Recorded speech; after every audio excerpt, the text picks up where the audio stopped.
Back Missouri Senator Eric Schmitt and Ohio Congressman Jim Jordan, Chair of the House Judiciary Committee. Gentlemen, thank you for coming on. We appreciate it. Senator Schmitt. Good to be with you. I don't know what the outcome is. Nobody knows what the outcome is. But my point about the coalition being frayed, hopelessly frayed, broken up. Trump is on offense. Kamala's on defense. I mean, those are sort of political generalizations. What do you think of them, sir?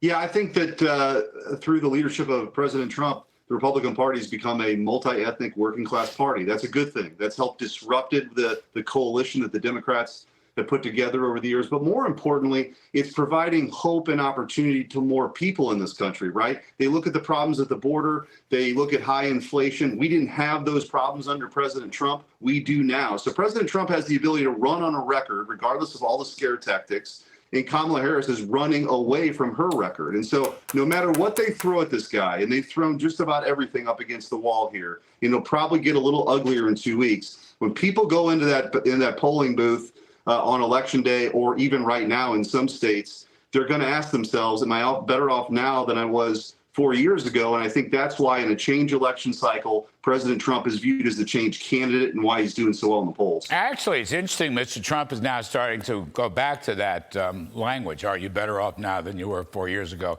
I think he just started saying it yesterday or the day before. Jim Jordan, welcome back, sir. It's always great to see you. I mean, you're in the industrial Midwest. You're both in the industrial Midwest. But the point is, I'm looking at all these union members, okay?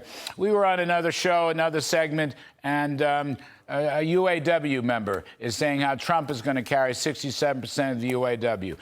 The Teamsters may not have actually endorsed from the top, but the reality is he's going to win big. In other words, one area the Democratic coalition is very badly frayed, I think, is in unions. Trump is going to win a huge volume of the union vote. Indeed, Trump might well carry the percentage, the plurality, the majority of the union vote. Yeah, we're a new party under President Trump. This has happened over the last 8-9 years. We're now a populist party rooted in conservative principle. And that second part is really important. But President Trump has made that change for our party. And we're the party of common sense. The senator's exactly right. Larry, we're getting something we very seldom get in American politics. Back-to-back administrations now running for the top job. And you can do the direct comparison. You know, I say under President Trump, we had a secure border. Under Biden-Harris, no border. Under President Trump, we had safe streets. Under Biden-Harris, record crime. $2 gas to $4 gas. Stable prices, record inflation. A commander-in-chief who projected strength to Biden-Harris. So the people can see the direct comparison. And they remember with President Trump and your economic policies at the White House, wages were up for union workers, non-union workers, all workers. And that's what's sinking in with people. And again, we're now a populist party rooted in conservative principles, rooted in the Constitution, which, frankly, we always should have been. You know, black and Hispanic wages went up a lot under Trump. They did not go up under Biden. They barely went up under Biden. Poverty fell. Yep. Poverty fell, Senator. Poverty fell significantly. Those are things that I think have a lot to do. It's not about blacks may not like to vote for a woman, as Obama said, suggesting misogyny. I don't think that has a thing to do with it. I think it has to do with the economy. I want to get to the culture in a moment. But when you look at these economic statistics, we just outlined a couple of them in the opening riff because there's too many to talk about. But the reality is unemployment went down.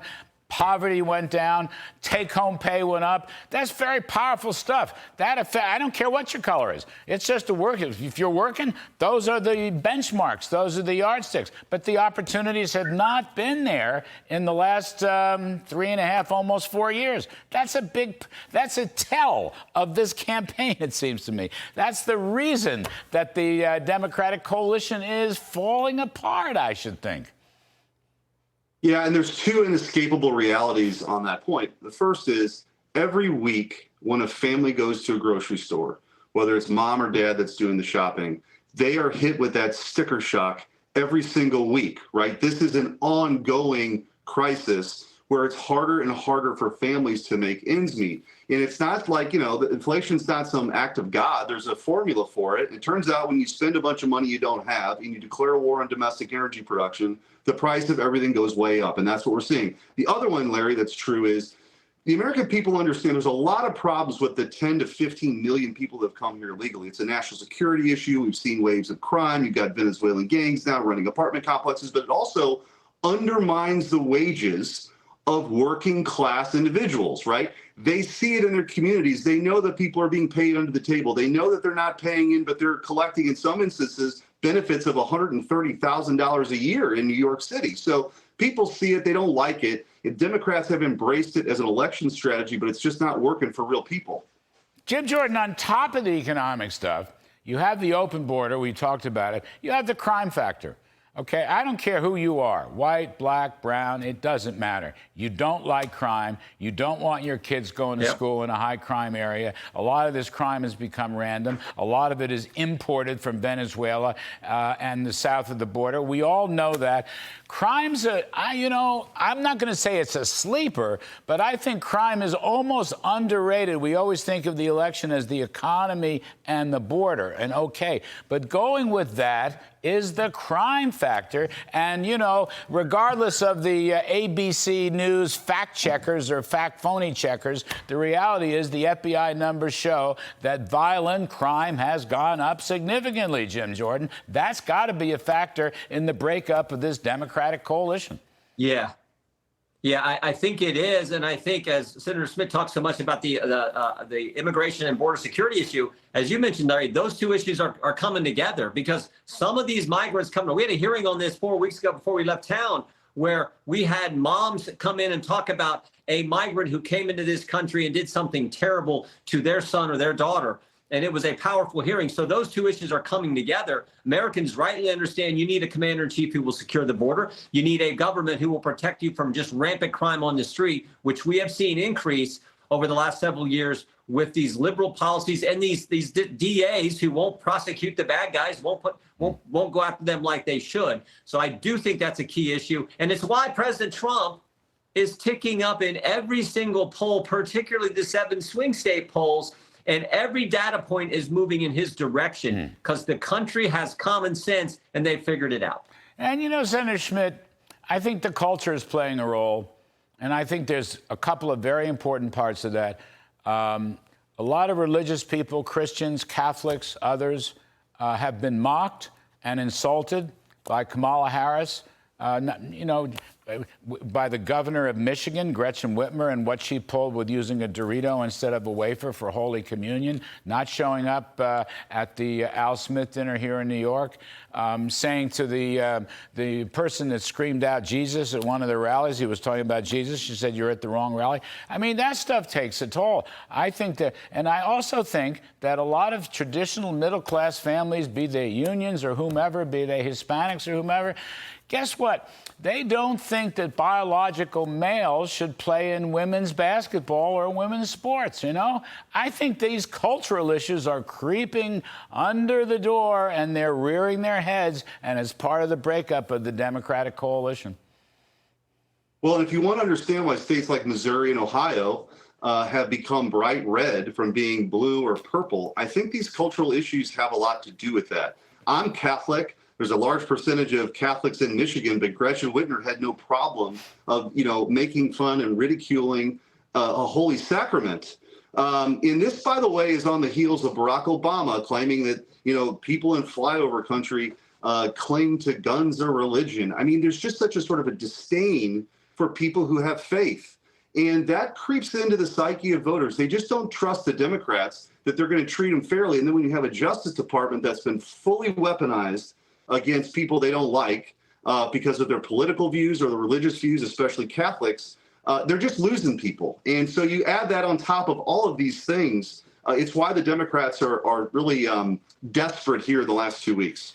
Well, so when you add it up, Jim Jordan, I mean, the polls are not votes. I get all that. We've got 13 days to go. I get all that. But it is undeniable. Trump is on offense. Kamala's on defense. Yeah. Trump is encroached into the traditional Democratic coalition. I mean, he started this years ago. I think he's moving towards high tide. And I think I'm going to say something that's kind of goofy, but I think he's having more fun than she is. We've been talking about that. Yeah. I mean, he likes serving up French fries from McDonald's. He's having a lot more fun. I don't think Kamala's having any darn fun at all. I feel for her. I feel her pain on the campaign trail. She doesn't look like a happy camper. Yeah, it's definitely he's having more fun. That thing in McDonald's was unbelievable. I talked to him yesterday about it. Just unbelievable. I think it was one of the largest viewed things, Googled things ever. That's just President Trump. And we've all been around him. We know that's his personality. He engages with people. There's just this way about him that everyone, when you're around him, you like. And I wish everyone could spend time with him. But yeah, he's having fun. I think he knows he's going to win. You can feel it building. I like, because I think J.D. Vance said this in the debate. He said he'll take the common sense of the American people over the experts every time. And the common sense of the American people says, we like the guy who secured our border, gave us less crime, gave us increasing wages. We like that guy who kept us at stable prices, that guy who projected strength as commander-in-chief. We want that guy back in the Oval Office. And he understands it, and it's all starting to come forward. So 13 more days. Let's just keep working hard. I learned a long time ago, hard work doesn't guarantee success, but it sure improves your chances. So let's work hard for the next 13 days, and let's win. I got one more for you. I think I've got to pitch it to Senator Schmitt. I heard that both of you fellas were up in arms that Lena Khan, the head of the Federal Trade Commission, was out there campaigning. And I wanted to ask you, I'll go to you, Senator Schmitt. Why are you complaining? I think having Lena Khan out there is a tremendous plus for the Trump ticket and the Republican Party. She's a one-man wrecking crew. Okay, she wants to basically she's a menace to American business. She's like the Liz Cheney of the FTC or something like. Listen to this. Under Lena Khan, I'm sorry, I don't know her first name. Lena Khan. Under her, Federal Trade Commission and the Justice Department, 43% of the S&P 500 market cap, almost half of the stock market cap, is now under Federal Trade Commission and Justice Department antitrust investigation. I mean, listen to this. It's a who's who of business. Bank of America, NVIDIA, Amazon, Meta, Google, Tesla, JP Morgan, MasterCard, Visa, Coca-Cola, Adobe. I mean, come on. She's a weapon. She's a menace. I'd unleash her. Put her out there, man. She'll turn off every person who's got a job in business anywhere in America. You're going after the wrong person. You might be right, Larry. It does feel like the more they put their people out there, whether it's Tim Walz or Kamala Harris, who's now in kind of like this death loop, right? People don't know her, and then they push her out there, and the more she talks, the more people don't like her. So you might be onto something. And I also follow up on something Jim said.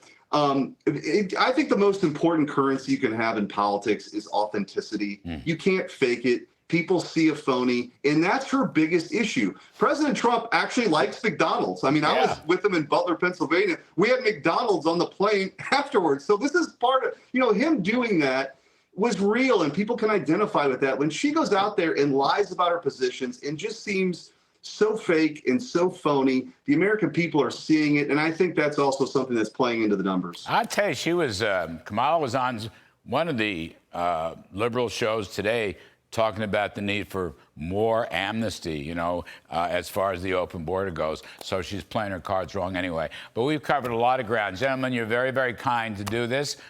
Good luck on the campaign trail, Senator Eric Schmitt and Congressman Jim Jordan.